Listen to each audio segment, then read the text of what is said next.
For those of you who follow business news, you may have noticed in the last few months that we've had a couple different companies targeted by right-leaning anti-DEI campaigns in social media, podcasters, influencers.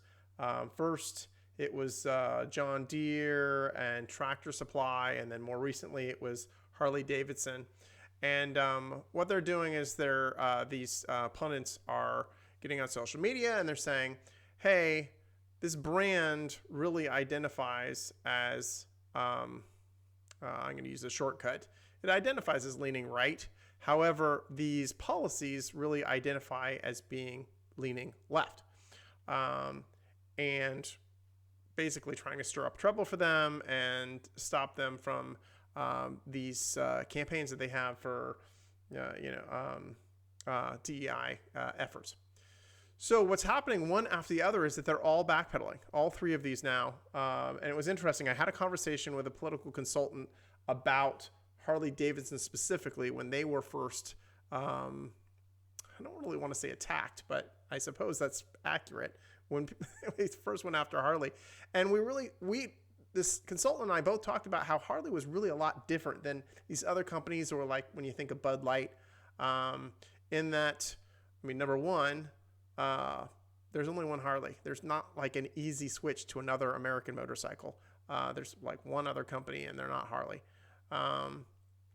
Also, I would say that Harley could really easily say, hey, from a marketing point of view, we're rebels. We don't fit in. And DEI actually perfectly fits our brand if they wanted to do that. So I guess where I'm going with this is the fact that all three of these, and we'll see who comes next, all capitulated. I'm wondering to myself, does it really mean they capitulated? I think maybe it's more like a gut check for these companies where they're realizing that they've wandered away from their brand. And the proof is that they changed their policies.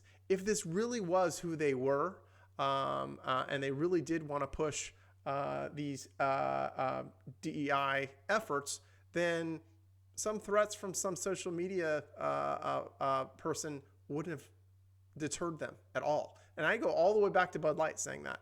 I think the fact that they flip-flopped just proves that was never really part of their brand. So that's my take as a marketing guy. Hope you find that interesting.